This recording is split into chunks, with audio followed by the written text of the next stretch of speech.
Negative और high नहीं, negative and low नहीं बेटा, पॉजिटिव और हाई होगी।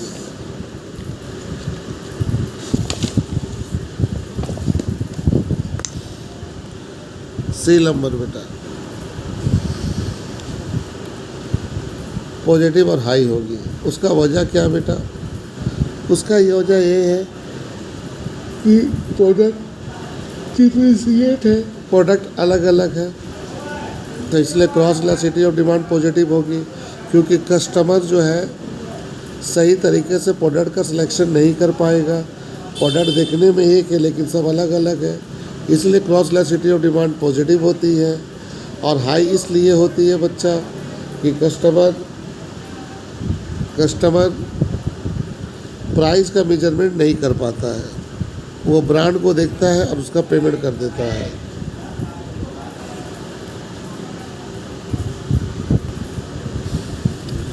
What is monopolistic? मोनोपोली बेटा एक मार्केट स्ट्रक्चर है जहाँ लार्ज नंबर फॉर्म है, सही है बेटा, फ्री एंट्री भी पॉसिबल है। मार्केट स्ट्रक्चर है लेकिन एंट्री में पाबंदी है, नहीं बेटा गलत, एंट्री और एग्जिट पॉसिबल है। मार्केट स्ट्रक्चर में स्मॉल नंबर नहीं, स्मॉल नंबर आने से ओलिगोपोली, फिर स्मॉल नंबर आने से ओलिगोपोली। पहला आंसर होगा ए।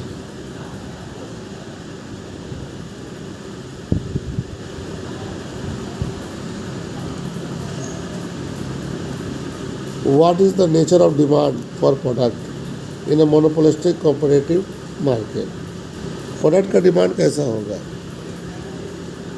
बेटा? इलास्टिक होगा, less price elastic compare to the monopolistics. अगर आप मोनोपोली मार्केट से कंपेयर करें तो प्राइस इलास्टिसिटी ऑफ डिमांड कम होगा, या price elasticity of demand oligopoly market से कम होगा, या मोर प्राइस इलास्टिसिटी होगा मोनोपोली के मुकाबले। तो सी नंबर, क्योंकि मोनोपोली मार्केट में इलास्टिसिटी ऑफ डिमांड लो होता है लेकिन कॉम्पिटिटिव मार्केट में इलास्टिसिटी ऑफ डिमांड हाई होगा।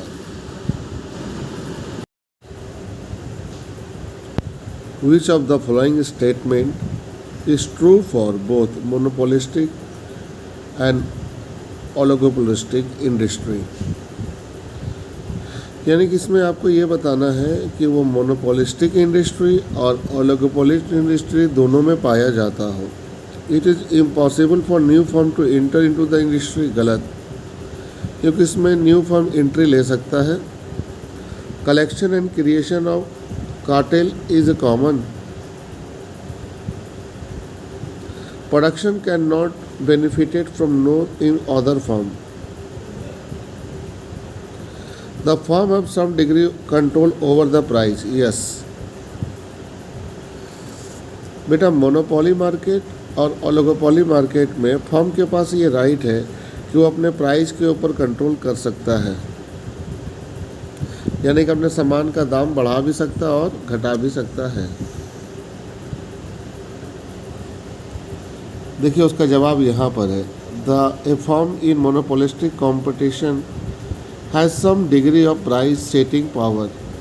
बात सही है बेटा, मोनोपोलिस्टिक में प्राइस के ऊपर इनका कंट्रोल है, वो अपने प्राइस को बढ़ा भी सकते हैं और घटा भी सकते हैं। लॉन्ग रन में नॉर्मल प्रॉफिट होता है, ये बात तो यह नहीं हो रही है। It must lower it price in order to sell a greater quantity. हाँ बेटा, प्राइस सेटिंग का मतलब ये है कि वो हमेशा चाहेगा कि क्वांटिटी ज़्यादा से ज़्यादा बिक्री हो, और ज़्यादा से ज़्यादा बिक्री करने के लिए प्राइस को कम करना पड़ेगा।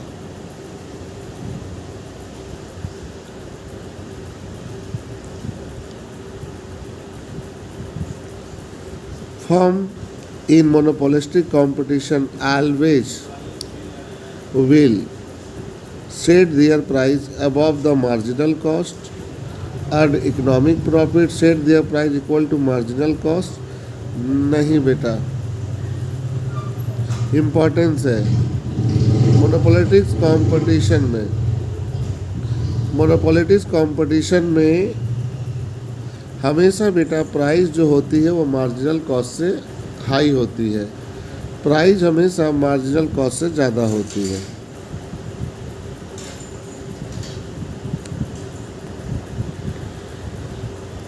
Which of the following is most likely to be observed in monopolistic competitive market? Standard homogeneous product नहीं बेटा, इस मार्केट में तो ये होता नहीं है। Collision price fixing between the firm नहीं बेटा, ये तो ओलिगोपोली में होता है। नॉन प्राइस कंपटीशन, यस बेटा।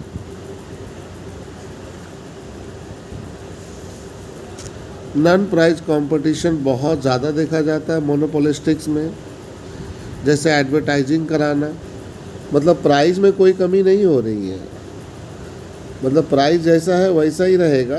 कंपटीशन लेकिन हो रही है, कंपटीशन हो रही है ब्रांड के ऊपर, कंपटीशन हो रही है क्वालिटी के ऊपर, इसको कहते हैं नॉन प्राइस कंपटीशन। और ये सिर्फ देखा जाता है मोनोपोली मार्केट, मोनोपोलिस्टिक मार्केट में। Monopolistic competitive firm most frequently do which of the following? बेटा ये बताओ, मोनोपोलिस्टिक कॉम्पिटिटिव फर्म जो है उनको सबसे ज़्यादा क्या करना पड़ता है? बेटा एडवर्टीजमेंट। सबसे ज़्यादा इस मार्केट में होता है सेल प्रमोशन, एडवर्टाइजिंग बहुत ज़्यादा किया जाता है बेटा, ताकि प्रोडक्ट को कस्टमर पहचान सके, उसकी प्रोडक्ट को ले सके और वो मार्केट में अपना शेयर बढ़ा सके।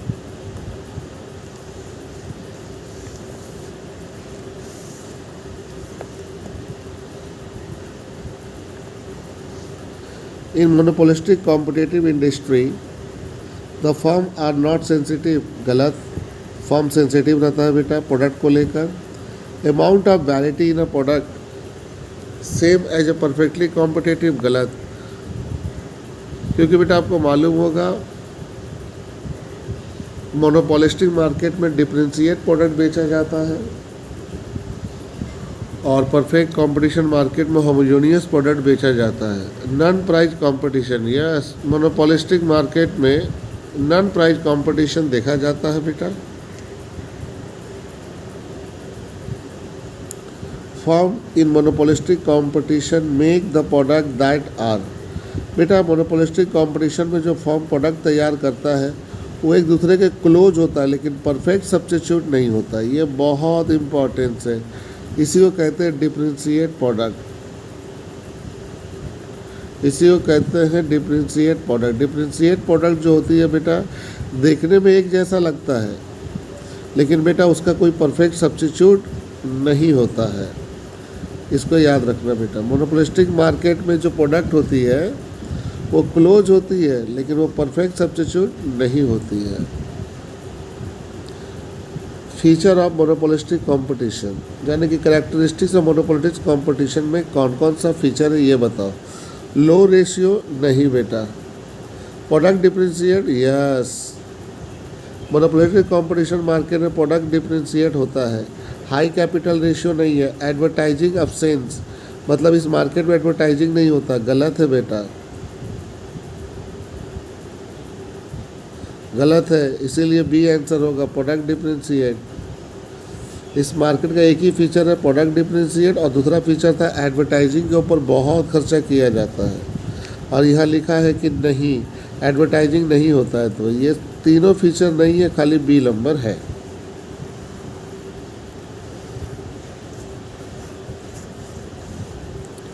Product differentiation is defining the feature of, बेटा product differentiation defining the feature of किसका फीचर है? Perfectly elastic demand, oligopoly, monopolistic. बेटा प्रोडक्ट डिफरेंशिएशन किस मार्केट का फीचर है बाबू? तो सर मोनोपोलिस्टिक कंपटीशन मार्केट का फीचर है।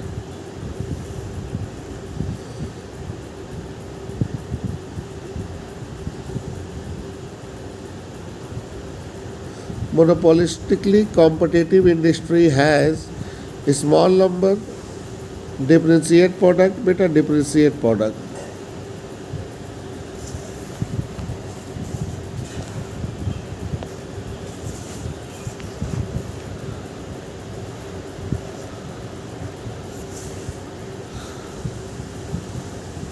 Firm monopolistic competition can achieve the product differentiate by, बेटा प्रोडक्ट डिफरेंशिएट पॉसिबल है एडवर्टीजमेंट के जरिए। एडवर्टाइजमेंट एक ऐसा चीज़ है जो प्रोडक्ट डिफरेंशिएशन को, मतलब एक प्रोडक्ट को दूसरे प्रोडक्ट से अलग कर देती है।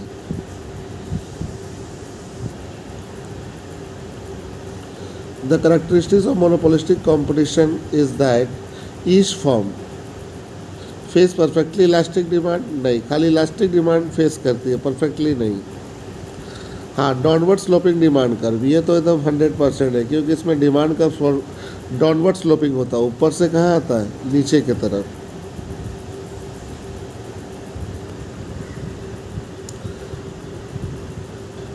Form in monopolistic competition has a revival.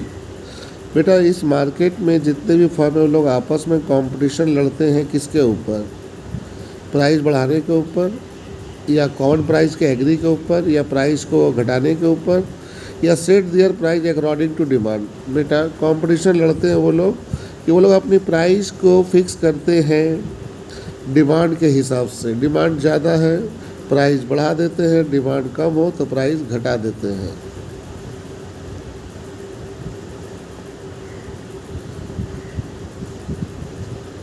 Short run में मोनोपोलिस्टिकली कॉम्पिटिटिव फर्म चूज, वो क्या चूज़ करता है, क्वांटिटी बट नॉट प्राइस। गलत बेटा, वो दोनों ही चूज़ करता है, चाहे शॉर्ट रन हो या लॉन्ग रन हो, प्राइस और quantity.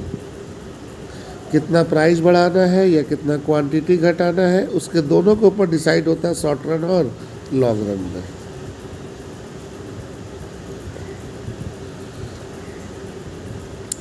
In monopolistic competitive, in the short run, the firm maximizes profit by selecting the output at which the marginal cost is equal. Marginal cost is equal to the marginal revenue. ये तो condition आपको मालूम है, MR is equal to MC। तो monopolistic competition short run में अगर ज़्यादा से प्रॉफिट कमाना चाहता है तो मार्जिनल कॉस्ट हमेशा बराबर होना चाहिए किसके, मार्जिनल रिवेन्यू के, क्योंकि बेटा ये तो कंडीशन है शॉर्ट रन का, MR is equal to MC।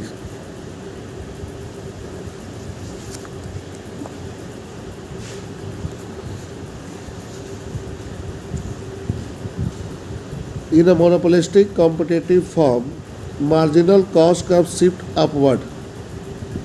अगर वो मार्जिनल कॉस्ट ऊपर की तरफ जाएगा तो इट्स लेवल ऑफ आउटपुट, आपका लेवल ऑफ आउटपुट क्या होगा बेटा, डिक्रीज होगा, क्योंकि मार्जिनल कॉस्ट आउटपुट के साथ उल्टा चलता है बेटा, अपोजिट है। MC और आउटपुट अपोजिट है बेटा। अगर आउटपुट बढ़ेगा तो MC क्या होगा, MC घटेगा, और अगर आउटपुट घटेगा तो MC बढ़ेगा। इसीलिए यहाँ पर मार्जिनल कॉस्ट ऊपर